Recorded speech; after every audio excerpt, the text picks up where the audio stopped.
We are in Devarim portion. We're beginning now a new book, the fifth book, the last book of the Torah. Every year we read Parashat Devarim on Shabbat Chazon, which precedes Tisha B'Av, the 9th of Av, the day on which our temple was to be destroyed. From this we can appreciate that the Parashat Devarim contains a reference to the import of Shabbat Chazon. What is the import of Shabbat Chazon though? The name Chazon has its implication of vision, a spectacle.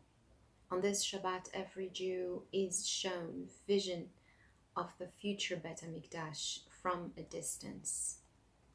Because when we remember the destruction of it, we naturally and automatically aspire for it to be rebuilt again. And so the way to look at the light of salvation or redemption is precisely from the feeling of pain and lack, of what would fulfill our lack. And therefore ability, we can say, always comes from the incapacity.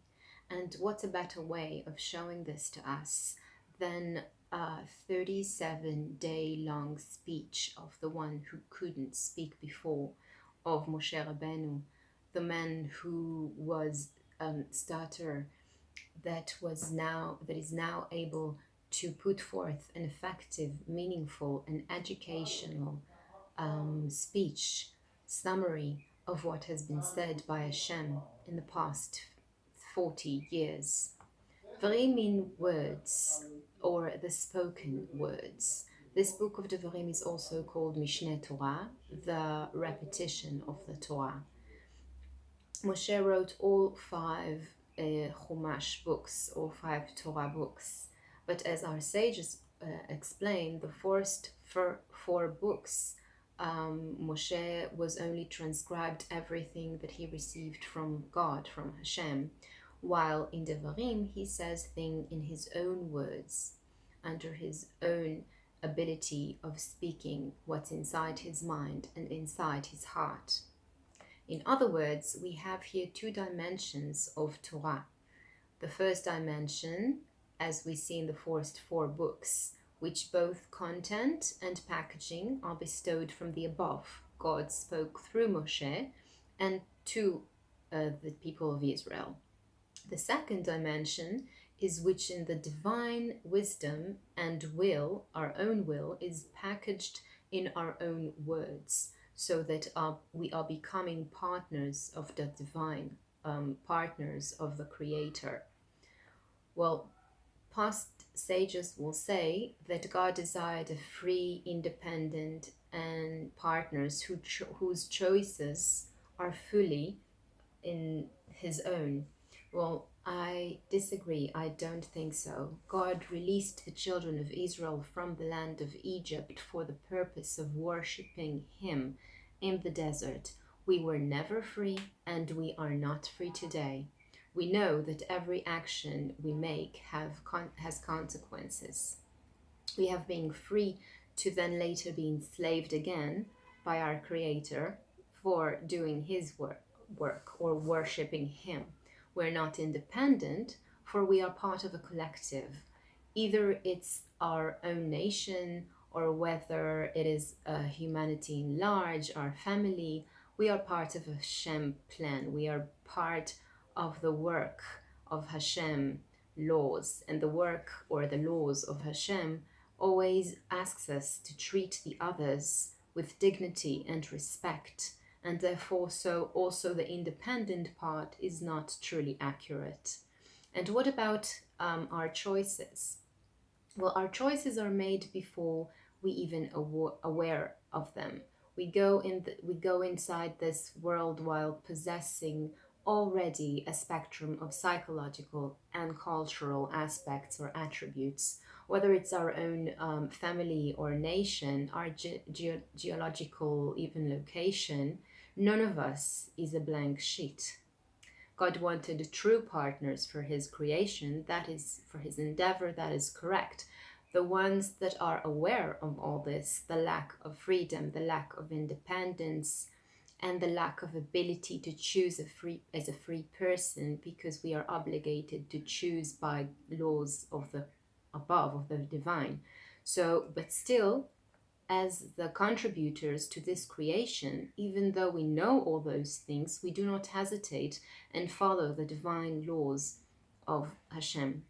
God of plenty of workers, he created them. They're called angels.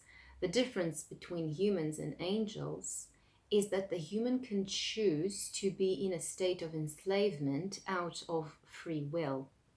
And the new generation that is now entering to the land of Israel, after all the last generation, the before generation died in the desert because of the sin of the spies, it's something for them they must comprehend this, they must understand this, and they must be reminded of this. They must be reminded of their past, they must be reminded of their heritage, and they must be reminded of God's law and the promise to them in case they would be willingly possess the ability of executing God's law as he wanted them to. So first Moshe will remind the children of Israel of the ancestors. Now it's important to see that every book that we have, all the five books that we have, each book starts with the acknowledgement or the reminding. We are to be reminded of our ancestors, of Abraham, Yitzchak, and Yaakov. They were the father, the great fathers.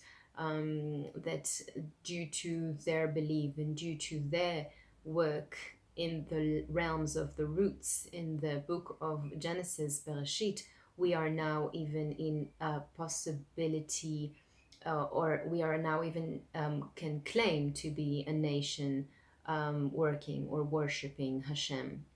Then Moshe will repeat unto them the fact he is human himself and could not do it alone. He could not lead them on his own. Then he would suggest even undermining his own abilities as a leader, for he is not really the leader, meaning the real leader always was and forever will be God and not Moshe.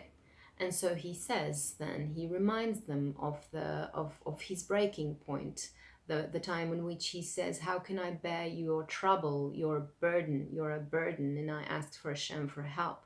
And so needed this help that he requested from Hashem. He then asked the nation itself to help him to carry this burden of leadership.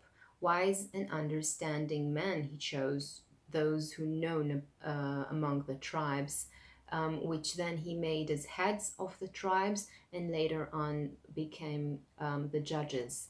And then only then we have the first law, or the first manifestation of something that the children of Israel, must do, and this is in the connection of judgment. You shall not favor persons in judgment, rather you shall hear the small just as the great. You shall not fear any man, for the judgment is upon the Lord. And so leadership is upon the Lord and judgment is upon the Lord. And those two things are crucial for Moshe to deliver on forward before the new generation as they entering the promised land. Then he reminds them of the spies, as something came out from them, from their own will, for they were the one that were asking for the spies. He then went to Hashem and asked him whether it's a good idea, and Hashem said to him, fine, go ahead, this is what they want, this is what you'll do. And then he needed them to understand that they have the ability to have wishes that counts, and as a nation they are to be heard by their leader and then have full responsibility on their actions, on their decisions, as well on their desires. So to sum this up, in the book of Devarim in general, we have a wide-ranging speech of Moshe, covering the history of their collective journey in the desert. We have there a set of prophecies and warnings about the future, laws, narratives, a song, and even a set of blessings in the end. This speech is giving to us as a comprehensive, profound vision of what it is mean to be a holy crowd dedicated to the worshipping of Hashem, choosing God as a leader and as a judge upon us. Moshe received the role of constructing a society that would stand as a role model for humanity in how to combine freedom with order, justice with compassion, individualism with a sense of self-worth. A man should cherish and care for his collective. Any individual has a huge responsibility over the collective, and Moshe is the exact example for it. This is the first time we hear Moshe speak extensively in his own voice, rather than merely as the transmitter of God's wisdom or words to him. Moshe needed the nation to understand that Judaism, or being a part of this nation of Israel, means being a part of a bigger plan, an inheritance of the entire congregation of Jacob. To be Israel is to live with the remembrance of God, the ancestors, and the laws throughout time. Up until then, the gods of the ancient world were seen as a source of power, not justice. Laws were man-made. Rules were there to maintain the social order. The Israelites were different. Their laws were not made by any king. Their laws came directly from God, from Hashem himself, creator of the universe and the liberator of humanity from its own hands.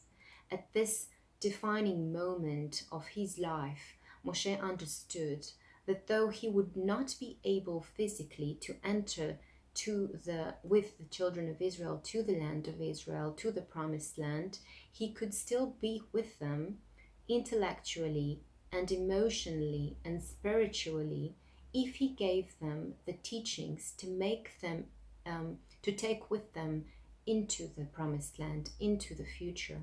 Moshe becomes, we can say, a pioneer of perhaps the single greatest contribution of Judaism to the concept of leadership.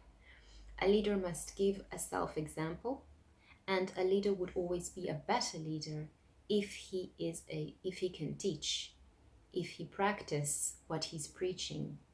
Moshe wasn't a military person. He wasn't a military hero. He won wars from here to there, but he didn't demonstrated in his role a supreme force or a courage in the field of battle.